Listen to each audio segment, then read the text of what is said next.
Ahora abrimos el turno de preguntas, palabras, comentarios. Tenemos media hora hasta las 6. Así que anímense, que si no yo me animo enseguida, ¿eh? Pero bueno, me modero y Bueno, primero vamos a ver. le damos primero. Sí, sí, sí. Pepe. Yo voy a ir directamente a la intervención que ha hecho Romero, a magnífico resumen justo y adecuado de la idea de dispersión en los temas. Pero antes quería comentar que es una excelente noticia esto. Doctor y tú, Noé, vais a estar en condiciones de escribir unas monografías estupendas dentro de un par de años sobre estos dos olvidados autores de la Escuela de Madrid. Bueno, tenéis ya a la espalda mucho trabajo hecho y eso yo creo que efectivamente es lo que le va a dar realidad y profundidad a esta cosa evanescente que llamamos Escuela de Madrid, porque cuando eso esté ahí, eh, eso evidentemente va a demostrar las continuidades y sobre todo las profundidades, no solo en la primera, en la obra de Huéscar o en la obra de Garnet, ¿no? O sea que no solo eso, sino además originalidad respecto de las corrientes europeas. Es decir, que realmente había una opción a la filosofía crítica, había una opción a la fenomenología, había una opción a todo eso, aunque naturalmente emparentado, porque una escuela de filosofía vive sola. Dicho esto, voy a hacer un comentario en carácter crítico. Tengo tengo que dejar la cosa sola apuntada porque no quiero abusar de la palabra. Pero yo creo que has visto muy bien el tema de la historicidad. Yo estoy de acuerdo con lo que ha dicho ahora Noé, de que habría que evitar la palabra historicismo porque está muy cargada de significado y porque es un ismo. Hay una palabra que emplea Patočka, el fenomenólogo que desarrolla ya muy tarde, a punto de morir, una filosofía de la historia muy original y muy potente, en un texto que se llama Ensayos heréticos, donde él dice que la condición humana no es histórica, es historial. Y acuña ese neologismo que me parece utilísimo para aplicar en el contexto en que tú te has movido a partir de la distinción entre historiográfico e historicismo filosófico. En realidad es una visión historial de la condición humana. Yo evitaría ahí naturaleza humana. Esto es, creo que efectivamente el concepto de historicismo confunde y por tanto deberíamos darle alguna vuelta para ver si podemos evitar. Y luego, en el paso que das a Ellacuría desde la filosofía de la historia radical de Ortega, te lo voy a decir, te lo tengo que decir muy rápido. Haces una pequeña trampa. La trampa se llama platonismo. ¿En qué sentido haces una pequeña trampa? Tú dices, la crítica de lo que vive en la sociedad, los procesos reales controlados por la razón. Es que la razón no controla nada. Eso es lo que Ortega demuestra. Tomarse en serio los análisis historiales de la vida humana, en el sentido de Ortega, en el sentido de Ortega, en el sentido de Arendt, significa que la acción humana, que hay que hacerla y comprometerla, pero no podemos ser platónicos, no podemos pensar que la razón tiene poder sobre la realidad, porque no lo tiene. Por lo menos esto es lo que dicen estos señores a los que yo me remito. ¿Eh? La propia evolución de un adorno va en esa dirección. La filosofía solo sirve para destruir, solo sirve para, he entendido bien, solo sirve para eso, pero no sirve para construir un proyecto de futuro en el sentido en que Marx y toda la filosofía positivista del siglo XIX creía. Yo diría que en la segunda mitad del siglo XX las filosofías más lúcidas sobre la condición historial de la vida humana obligan a evitar el nihilismo como una especie de perspectivismo vigilante, porque si no, ves por dónde voy, ¿no? Sí, pero lo de platonismo, ¿por qué platonismo? Pues porque Platón es quien cree que la condición humana está sometida a una estructura de una naturaleza que está en última instancia sometida a la anatomía de la verdad. Sí, pero en Subir y Yacuría, no sé, yo, tal como yo leo a Yacuría, ahí, vamos a ver cómo decirlo, eh, no sé, claro que en estos pensadores en Zubiri también, naturalmente, se valora que el ser humano es un ser racional. ¿Quién va a negar eso? Y la cuestión es si en cuanto a seres racionales, tanto a nivel individual como a nivel colectivo, podemos construir proyectos. Que no somos racionales. No, yo pienso que sí. Yo creo que no. Que alguna racionalidad hay por ahí. Entonces no decía que nunca la somos racionales, ¿verdad? No. Mira, Lo que... lo resume en una frase que yo no se la he leído a él, se la he leído a un discípulo suyo. En la polémica de Sócrates y Calícles, Calícles tiene razón. Es decir, todo es pura doxa. En el plano de la política, todo es pura doxa. Entonces colócame en el sector de los socráticos y platónicos. Lo asumo. Por eso planteas la divergencia. Sí, bueno, yo diría que esto es un tema capital, evidentemente es un tema capital. Yo me resistiría a ubicar a un pensador como Adorno, ¿verdad?, en el lado de Calícles, ni nada que se le parezca. Y yo sí diría que en Adorno claramente hay una crítica a un formato, a una versión de la racionalidad que según él se ha impuesto en Occidente y en la modernidad, pero tienen razón los críticos que plantean que ahí hay otro modelo, otra noción de racionalidad, pero de razón, no de otra cosa, no es la estética o quién sabe qué lo que actúa en Adorno como parámetro normativo para criticar la racionalidad instrumental, sino que hay otro modelo de racionalidad, ¿verdad? Que sí, que le falta un hervor teórico, ¿no?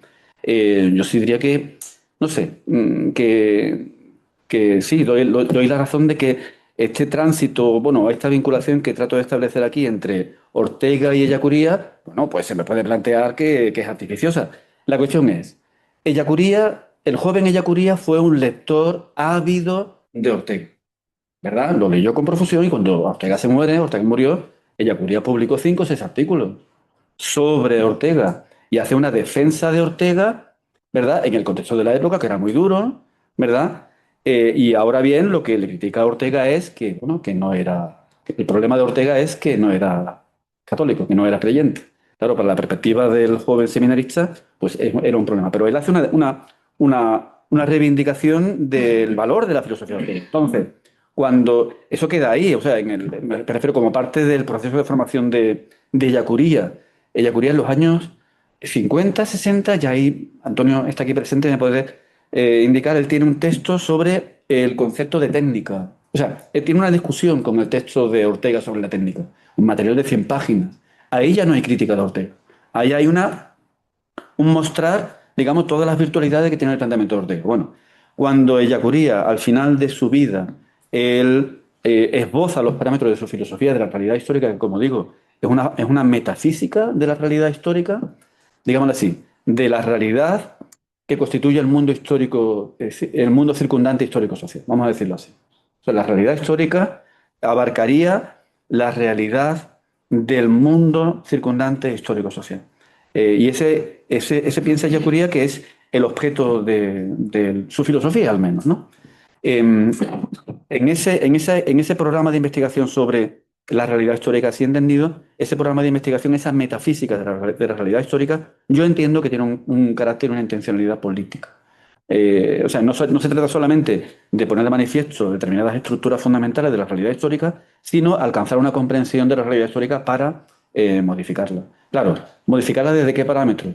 Pues desde mi punto de vista, desde unos parámetros morales, políticos y desde la constatación de que cabe una transformación, claro, de lo que hay en una dirección más justa, ¿verdad? En términos colectivos democráticos y con una pretensión de organizar las cosas de una forma más racional. Entonces, el término racional me tiene que salir de una forma u otra. Y creo que forma parte de una visión de las cosas de este tipo. Muy bien, por mi parte, agradecerte y tomo nota del encargo. y poco a poco lo iremos haciendo. No sé, Juan Manuel. Sí, no puedo decir nada más. Gracias, Pepe. Pues ahí seguiremos haciendo todo lo que... Estupendo, pues Javier ha pedido la palabra, si hay alguien más también, Carlos. Sí, Javier. Sí, muchas gracias. Yo voy a ir de los acuerdos a los desacuerdos. Estoy, me ha parecido magnífica las tres comunicaciones y bueno, pues esperamos que Juan Manuel salga pronto y podamos leerlo en la edición que estamos preparando en la Comisión de la Escuela de Madrid. Y felicitarle, por supuesto, porque nos ha puesto que nos va a poner al alcance esto tan interesante, ¿no? A Noel quería preguntar dos cosas. No, aquí a Juan Manuel una cosa. Si ves alguna relación entre la pretensión y la protección husserliana, que también ha comentado Ortega en un texto de los años 50, hace un resumen del tiempo y habla de la protección. Hay que decir que la protección en Latinoamérica se suele hablar de protensión. ¿Sí? Y ahí a pretensión parece que hay algún parecido, ¿no? Sobre todo cuando Rodrigo Huesca lo escribe en Puerto Rico. ¿Sí? Porque en Latinoamérica hablan de protensión. Pronuncian la P con S y claro, ya tenemos ahí. Y respecto a Noé, dos cosas. Una, la nostridad aparece también en caos, como convivencia y como en nosotros, que somos siempre, ¿no? Y por supuesto aparece en Ortega también en la conferencia de Valladolid, en lo que había publicado, porque la Aurora de la Razón Histórica y el hombre y la gente no estaba publicado ni se sabía. Pero en la conferencia de Valladolid sí. Y ahí aparece el ser humano, el yo, su contexto interpersonal y su contexto colectivo. O sea, los tres niveles de la nostridad que sería, ¿no? Y entonces eso, por lo menos en Granel, pasa explícitamente a la Escuela de Madrid, ¿no? Y ahora vienen los desacuerdos. Ya los ha citado Pepe y lo ha citado también Noé, ¿no? Pero yo creo que incluso más que revisarlo y evitarlo, hay que clarificar, ¿no? Porque, claro, confundir la historicidad con el historicismo es exactamente lo mismo que confundir la relatividad con relativismo. Y hay algunos que lo confunden. Claro, decir que la perspectiva es relatividad, toda perspectiva es relativa, pero desde luego no es relativismo, relativista. Entonces, claro, no hacer esa distinción a mí me parece que es un problema serio de tu comunicación. Pero hay otro problema todavía más serio, que es esa acusación a todos los filósofos de ser teóricos, porque se olvidan de los problemas sociales. Yo creo que Platón tenía muy en cuenta los problemas sociales y por eso quiso ser político y por eso dio al filósofo una proyección mucho más potente de la que hemos soñado todos, ¿no? Y yo creo que la filosofía o es teoría o el teórico se convierte en político y está muy bien, lo puede hacer, pero las dos cosas a la vez no lo vas a hacer. O eres una cosa o eres otra. Y claro, has hecho ahí un giro desde Aristóteles hasta Husserl. Me parece una especie de osadía impresionante, ¿no? Pensar que todos, absolutamente todos, son teóricos y que Yacuría de repente, porque considera los problemas... No es el primero, no fue el primero Yacuría. Hombre, y yo creo que si tú lees los cuadernos de Caïso, de Husserl, los relativos de Caïso, pues está buscando cómo se consigue una sociedad más racional en la cual los individuos puedan cumplir su vida y la de los demás, porque sin la vida de los demás no hay realización de la vida propia. Claro, entonces, yo creo que eso es hacer filosofía, porque lo contrario es política y me parece magnífico, pero claro, yo creo que Kant, cuando escribe la crítica de la razón pura o la crítica de la razón práctica y formula los imperativos categóricos, lo hace como filósofo para la acción. van a la acción. Y eso es realmente filósofo práctico. Claro, Kant no se va a decir a la gente, y ahora tienes que hacer esto, y ya lo hace su norma, ¿no? Y yo creo que la tarea de la filosofía es la que es y no se puede confundir. Y luego hay una cosa, lo y más, las ciencias son historicistas en un sentido, porque ninguna verdad de las ciencias históricas es definitiva, porque siempre puede salir un documento que invalide. Y esto, por ejemplo, Finn lo explica perfectamente en las meditaciones cartesianas, en la sexta meditación cartesiana. El historicismo, las ciencias históricas son históricas porque se dan en la historia, pero además, en sí mismas, todo historiador sabe que cualquier descubrimiento que haga puede ser invalidado y, por tanto, está sometido al historicismo. Eso es el historicismo, pero en filosofía, amigo, y en matemáticas no hablamos de historicismo, sino vamos a decir, va a venir un matemático que nos va a decir que 1 más 2 son 3. Pues mira, no. Entonces, yo creo que tu comunicación deberías revisarla, quizás por alguna nota diciendo que algunos conceptos reiterados. Hay más manos. No, pero hay derecho a No, réplica, claro, ¿no? por supuesto, por supuesto, Ah, vale. por supuesto. Solamente para recopilar algunas Vale. preguntas, ¿no? Pues bueno, tenemos tiempo, faltan 20 minutos, pero bueno, si no podemos responder brevemente, y ahora, Carlos, te damos la palabra y a los demás.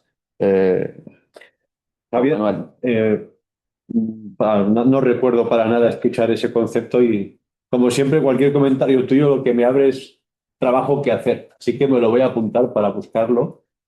Y no lo sé si en Huesca, como hacen muchos juegos de estas palabras con guiones, con prefijos, con sufijos, con conexiones, con... Claro, siempre que habla de protensión, intensión, intensivo, siempre está jugando, no tanto a lo mejor con una palabra como protención. No lo sé si está pensando en un concepto como protensión o está simplemente pretensión o No lo sé. Tengo que ponerme una vía más de trabajo para continuar. Gracias.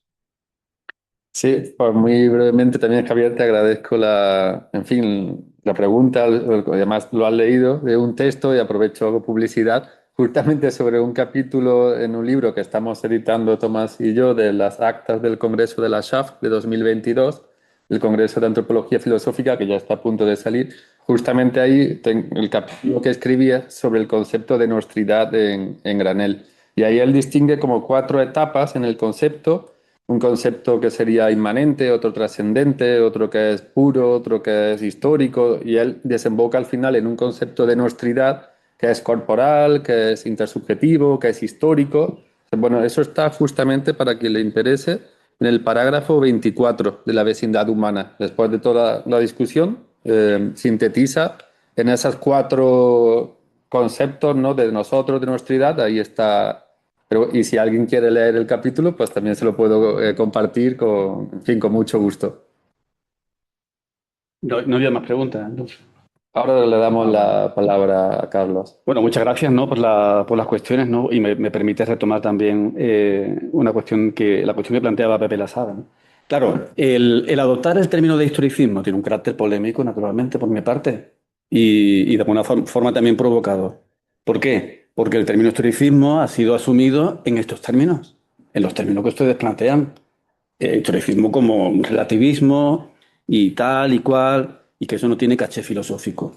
El término historicismo, relativismo, materialismo, forma parte de esas categorías que se lanzan, ¿verdad?, para descalificar al contrario dentro del ámbito filosófico. Usted solamente es un materialista, un relativista o un historicista. Entonces, en el trabajo o la opción que yo he tomado es pues plantear que el concepto de historicismo filosófico es un concepto que me parece que caracteriza una posición filosófica discutible, al menos. No es una no posición filosófica que ni siquiera merece la pena discutirla porque implica un mal uso de un concepto. Es una posición filosófica discutible, igual que la posición filosófica materialismo o relativismo o escepticismo, ¿no? Entonces, para mí el punto de partida, de alguna manera, es esta distinción que ofrece IMAX y que me parece muy válido en este artículo suyo historia y los demás son cuentos, donde él efectivamente distingue entre dos modos de entender el historicismo. Él ofrece una definición para cada uno de estos términos y me parece muy convincente, tan convincente que me la he apropiado, ¿no? Que en el caso de Ortega, él no se aplica a sí mismo en la categoría de historicista y naturalmente sí habla de historicidad, igual que Granell. Él dice, no, no, yo defiendo la historicidad, pero yo no soy historicista. Estamos dentro de lo mismo, de una concepción del término historicismo en estos términos que vosotros seguís, digamos, denunciando, ¿no? El historicismo, eso no tiene ningún fuste, ¿no? Entonces, bueno, pues desde mi punto de vista sí lo tiene y por eso lo propongo de alguna manera. Que eso tiene un carácter polémico y provocador, bienvenido sea. Me parece que es positivo porque puede generar, digamos, modos de entender esta categoría de historicismo filosófico y permitir quizá a algunos pues, una visión diferente, ¿verdad?, bueno, de las derivas internas a la historia de la filosofía contemporánea. Claro, en el propio, yo diría, Javier planteaba, bueno, es que las ciencias históricas son, claro, historicistas porque sus tesis pueden cambiar y ellas lo saben. Bueno, yo creo que eso también es aplicable a las ciencias naturales. Dentro de las ciencias naturales, ¿verdad? Pues también funcionaría eso. Claro, en cada caso, un físico, un químico, un geólogo, ¿verdad? O un historiador pretende para las tesis que defiende validez. O sea, en cada ámbito defendemos la validez de las tesis que defendemos o de los descubrimientos que hayamos hecho, ¿no? En cada caso, pues lo razonable es tener la conciencia de que esos descubrimientos y esas verdades que creemos que hemos descubierto son revisables y son históricamente revisables. Y llegarán investigadores, ¿verdad? Puede que lleguen investigadores que pues redefinan el alcance de nuestros descubrimientos y que haya cambios de paradigma dentro de la ciencia que redefinan el significado de las verdades que nosotros creemos haber encontrado. O sea, la historicidad afecta también a las ciencias naturales, claramente. Y yo creo que de eso no se libra, perdóname Javier, ni en las propias matemáticas, ¿no? Como ciencia humana y producida por seres humanos, que es, o sea, la falibilidad afecta a todas las producciones humanas y también a las matemáticas, ¿no? Claro, y la cuestión de la filosofía y como actividad teórica, ¿verdad? Y de Aristóteles a Husserl, ¿no? Claro, aquí Ellacuría no tiene ninguna originalidad. O sea, Ellacuría escribe en los años 70, 80 y 90 del siglo XX. ¿Dónde está su originalidad? No la tiene. ¿Verdad? Esta reivindicación de que la filosofía devenga consciente del tipo de labor que es, del tipo de práctica social que es. A él no le corresponde ninguna originalidad, en absoluto, porque eso se había planteado ya anteriormente en la historia del pensamiento. ¿Verdad? Y eso tiene que ver, sobre todo para Ellacuría, o lo relevante es lo que se cuece después de la muerte de Hegel, ¿verdad? Ahí es donde se da realmente una serie de planteamientos que afectan al estatuto de la labor que es la filosofía y preguntando por su función social, ¿no? Para mí, en concreto, yo encuentro aquí en Ellacuría una convergencia muy interesante con la teoría crítica, ¿no? Horkheimer, sobre todo Horkheimer, en los años 30, teoriza, ¿verdad? Pues este cambio en la autorreflexión de la labor teórica y de la labor filosófica, donde él distinguía entre un modo de teoría tradicional y lo que él denomina teoría crítica, ¿verdad? Entonces, dentro del modo de la teoría tradicional, pues ahí, para el propio Horkheimer, también entra Husserl, ¿no? ¿Verdad? Que es un autor que respeto y un pensador que respeto muchísimo, que diga aquí el señor Noé, ¿verdad? Pero sí veo que incluso en los textos de Caixo, ¿verdad? Donde hay un diagnóstico de la situación de la cultura y de la sociedad europea muy impactante, ¿verdad? Donde se dice en el año 18, 19, 20, ¿verdad? Son esos textos, ¿verdad? La cultura europea ha muerto, ¿verdad? Ha muerto, ¿eh? Y estamos en una situación de un desastre histórico epocal para la cultura europea, por culpa del nacionalismo, ¿verdad? Y en ese contexto, digamos, de desastre total, cultural y político, ¿verdad? La fenomenología quiere hacer una aportación. Y la aportación tiene que ver con cuál es el significado de los conceptos políticos normativos fundamentales. Ahí es donde la fenomenología quiere hacer una aportación. O sea, me parece muy loable, o sea, me parece magnífico. Ahora bien, ¿cómo entiende Husserl su aportación? ¿Verdad? Desde la perspectiva del teórico, ¿verdad? Que adopta una posición, digamos, entre comillas, científica, vamos a decirlo así, ¿no? La aportación la podemos hacer en términos de una filosofía estricta científica. Claro, Eso que es muy loable y yo diría es característico de la filosofía anterior que se ha ocupado, naturalmente la filosofía se ha ocupado de cuestiones políticas, pero yo diría sin abandonar esta presunción. Sí, sí, perdón. Esto es un tema muy largo, ¿verdad? Sí. Yo diría bueno, que hay un tema, digamos, sobre el que tendremos que discutir en la pausa porque ahora no hay tiempo. Bueno, de hecho ya lo anunciamos que estamos poniendo en marcha un seminario de fenomenología y teoría crítica en Iberoamérica justamente para discutir estos temas. Así que, bueno, son de larguísimo alcance. Pero bueno, damos la palabra a Carlos y otros que hay pedidas también. Carlos. Sí, sí. Eh, en relación a tu incidir en esto de la razón histórica, cómo articular la razón histórica con la acción humana, racional, ¿no? Acción política que tú decías. Claro, no hay historia si no hay realidad histórica. Cuando se monta una concepción de la historia es porque el sujeto de todo esto es una realidad histórica, ¿no? Tú has recogido el concepto de razón histórica como razón narrativa que fluidifica la realidad. Ortega acaba esa historia como sistema con una cita de Comte. Aquí dice, aquel que conozca todo lo que ha pasado en la historia en él, ese va a ver lo que va a pasar en el futuro. Y tal. Eso es una tesis pantonómica. Claro, si yo puedo predecir el futuro, pues no necesito razón práctica. No necesito razón práctica, no tengo por qué preocuparme ni cómo voy a actuar, ni qué tipo de racionalidad, etcétera, ¿no? Entonces, ¿cómo articulas tú esto? En cambio, en el Yacuría sí me interesaría saber cuál es esa realidad histórica de la que hablas, porque para ver si él tiene algo de Escuela de Madrid, es decir, si es la vida cotidiana, la realidad histórica que le hace. Entonces, ¿cómo articula Ortega tu juicio la razón histórica con una acción humana racional? ¿Y cuál es la realidad histórica para Yacuría? Porque no puedes decir que es el contorno, ¿no? Tiene que ser o un pueblo o el humano. ¿Alguna pregunta más? ¿Algún comentario?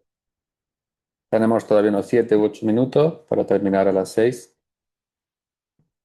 Si no hay ninguna pregunta, yo me animo. Sí. Ajá. Gustaría que te detuvieras en vitalidad, alma y espíritu, los nexos que se pueden hallar con el hombre y la gente, con la misión de la universidad. O sea, es un texto que no se acaba, hay un movimiento, ¿no?, de deshumanización que puede entenderse como deshumanización del arte, distancia sentimental, pero cuando se pierde el fondo vital, esa es una forma de deshumanización, ¿no? La deshumanización de la rebelión de las masas es justamente porque se ha perdido, ¿no?, la savia, ¿no?, del fondo vital. Entonces, o la cultura muerta, esa también es una forma de deshumanización. Y estoy de acuerdo contigo, vitalidad en espíritu es un evergreen, nunca que la vigencia en vitalidad. Vale, bueno, pues tomo nota y ahora algo muy rápido porque es un tema también muy amplio. Solamente una pregunta también para José Manuel. Claro, el tema que, poco por lo que decía, ¿no? De la cita aquella que te pasaba, más allá quizás de los rótulos, ¿no? De historicismo. Claro, un poco cuando Ortega recula ahí en ese texto, yo creo que es muy tardío, del 40 y tantos, incluso del 51 o así me parece que es, cuando él dice Ortega que una cosa es reconocer la historicidad y otra cosa es que en la vida humana no haya nada perdurable, porque si no hay ninguna estructura que no perdura, ni siquiera podríamos hablar de vida humana como tal. Y claro, y si no acepta que haya una estructura básica de la vida humana, pues toda la metafísica de la vida humana, toda la teoría de la racionalidad, todo se desmoronaría, ¿no? Claro, el problema quizás sea ese, que si no aceptamos nada perdurable, ni siquiera podemos hablar de racionalidad, de vida humana, de sociedad, de absolutamente nada. Yo creo que eso sí que es un problema a tener en cuenta, ¿no?, a la hora de afirmar esa historicidad radical en la que nada perdura, pero bueno, es una reflexión que da también para mucho. Así que bueno, tú responde si quieres Sí. primero y ahora... Bueno, la cuestión, yo lo mencionaba, o sea, en el ser humano como animal hay toda una serie de elementos que no tienen carácter histórico. Ujú. Bueno, hay elementos que no tienen carácter histórico. En el ser humano como animal que es, ¿verdad? Claro, esa biología humana también está modulada históricamente, o sea, en el hecho de nacer, morir, ¿verdad? Esos son acontecimientos que no tienen carácter histórico, tienen carácter biológico. Como se nace, como se muere, sí tiene carácter histórico, ¿verdad? ¿Verdad? Y social y cultural. Pero sí hay, claro, tal como me ha dado tiempo a formularlo aquí, pues sí hay elementos que o sea, que sí son constantes, la relación con la naturaleza. Una relación con la naturaleza, ¿verdad? Establecida de cara a la satisfacción de las necesidades. Eso es una constante. Eso es una constante. No solamente en la especie humana, Eso ya es bastante, eso ya es bastante. y las especies animales tienen esa constante también, interactúan con el medio para satisfacer sus necesidades. O sea, o sea, no es esa la cuestión, no es la cuestión de que todo sea histórico. La cuestión es que dimensiones como el modo de vida, ¿verdad? La cultura, las dimensiones, digamos, sociales, culturales, espirituales, tienen un carácter histórico. Eso es lo que, desde mi punto de vista, definiría un planteamiento filosófico historicista. Eso, la tesis de que lo que tiene que ver con la forma de existencia humana, pues eso tiene un carácter histórico, ¿verdad? Entonces yo creo que el Ortega, incluso el Ortega de la cita tuya, ¿verdad? Pues yo creo que él sigue manteniendo eso, si él lo dice, ¿verdad? Ujú. Que la existencia humana tiene ese carácter histórico, ¿no? En todo caso, claro, ¿cómo entiendo yo la razón histórica, no?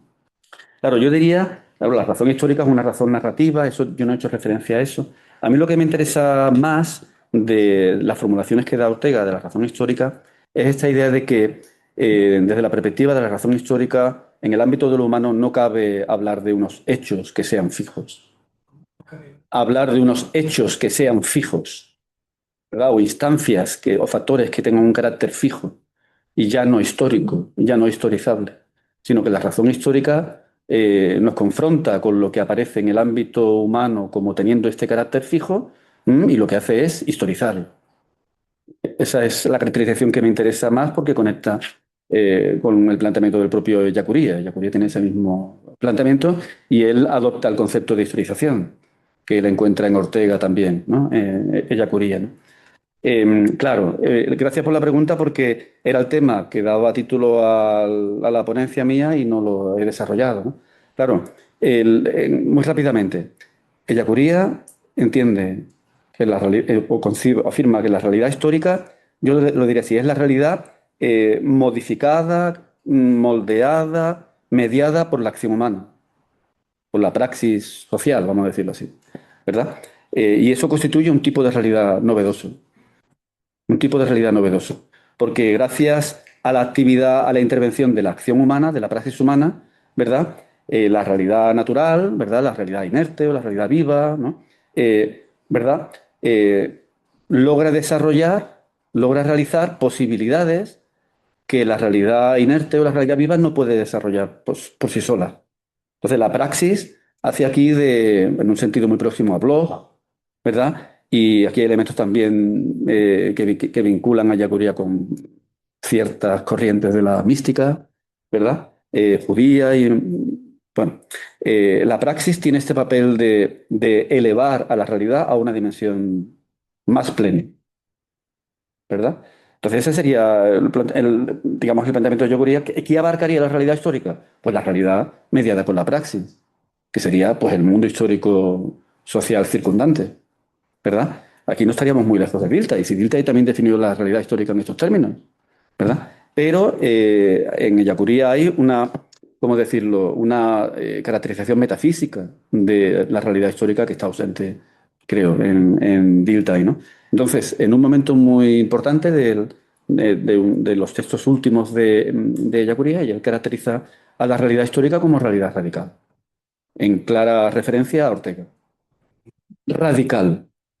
Ellacuría caracteriza a la realidad histórica como realidad radical. Por la praxis humana, Sí. sería la realidad radical. Claro, ¿por qué? Porque en la realidad histórica se dan todos los tipos de realidad, todos los grados de realidad, la realidad inerte, la realidad viva, la persona, claro, siguiendo el planteamiento de Zubiri, ¿verdad? Zubiri, en estructura dinámica de la realidad, él distinguió diversos tipos o grados de realidad. Y distinguió entre una realidad inerte, física natural inerte, la realidad viva, la realidad de la persona, la realidad en común que se da en la sociedad y por último la realidad histórica. ¿Mm?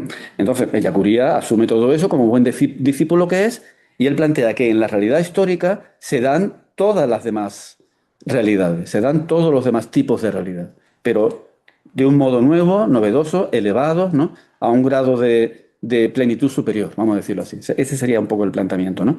Entonces, al igual que Ortega planteaba que en la vida, entendida como esa correlación entre yo y su mundo, ¿no? Una correlación que tiene un carácter fundamentalmente práctico, ¿no? Porque aquí de lo que se trata es del yo bregando, ¿no? Con lo que para él es su mundo, ¿no? Ocupándose de lo que para él es su mundo, ¿no? Pues si para Ortega este nuevo modo de ser o esta realidad que él caracteriza de manera novedosa constituye la realidad radical porque toda realidad se da en esa correlación, ¿verdad? Toda realidad para Ortega se da ahí, ¿verdad? Pues en Ellacuría él va a utilizar, o sea, que hay una referencia explícita, ¿no? A Ortega. Él va a decir, sí, sí, sí, esa es la realidad histórica, ¿verdad? Esa realidad que está siendo producida, moldeada por la acción social, donde se dan todos los grados de realidad y todas las realidades. Ese sería de alguna forma el vínculo. Bueno, muy brevemente, en 2 minutos, para comentar algo. Te agradezco, María Lida, la pregunta. Yo creo que habría muchas, en 2 minutos, vamos, un tema muy largo para discutirlo, lo hemos discutido y siempre sale, pero para ir, digamos, a lo fundamental, yo creo que Vitalidad, Alma, Espíritu es un texto importante, más allá de porque ahí sintetiza Ortega su antropología filosófica, donde habla de la tectónica, de la arquitectura de la persona. Yo creo que es importante sobre todo por esta distinción que él dice, vitalidad, alma, espíritu. Él dice que no es una distinción metafísica, ni son hipótesis, ni son postulados, sino que la plantea a partir de descripción, describe. Entonces, muy brevemente, si por ejemplo estoy pensando, estoy en actitud teórica, teorética, 5 por 5, 25, estoy aquí pensando en física, matemáticas, ahí son actos, es una actitud intelectual. Estoy en una actitud intelectual, una intencionalidad, podremos decir también, neutral, intelectual. Y Ortega todo eso lo conceptualiza bajo el rótulo de espíritu, que podemos llamar intelectual. Es una región, una dimensión de la vida humana. Si estoy amando, si estoy odiando, si estoy deseando, aquí intervienen los afectos, el ánimo, los sentimientos, y eso es toda otra intencionalidad, toda otra región de la vida humana. Si estoy cansado, si me siento con fuerza, si me siento con vitalidad o no, eso sería otra dimensión, que es la vital. Entonces tenemos vitalidad, alma, espíritu. Y eso, más allá de que Ortega siga hablando luego de espíritu, de alma o no, esa tripartición creo que es fundamental en su filosofía, en su antropología filosófica, pero también, por ejemplo, en la axiología, porque es lo que te permite, por ejemplo, reformular la categorización que hace Scheller. Porque a partir de Ortega, a partir de vitalidad, alma, espíritu, pues tienes valores vitales, anímicos e intelectuales. Y los reorganizas a partir de ahí, no siguiendo lo de Scheller. Para una teoría de la cultura, exactamente igual, tienes diferentes objetos. Entonces, esa tripartición creo que es fundamental en su filosofía. Luego aparece en la estética, aparece en teoría de la cultura. Incluso él la reivindica en textos tardíos, creo que es del 51, 52, en un texto que tiene un prólogo, una introducción a Carl Bühler, dice sobre la expresión fenómeno cósmico y vitalidad alma espíritu, aunque textos antiguos los considero vigentes y todavía válidos. Yo creo que por esto que estoy diciendo. Pero bueno, muy discutible, con Pepe lo hemos discutido mucho, pero yo creo que ahí radica, digamos, la vigencia en toda la filosofía posterior de Ortega, ese planteamiento. Pero bueno, se puede discutir y es muy discutible. Podemos seguir haciéndolo en un café que tenemos ya preparado hasta las 6:30. Muchas gracias.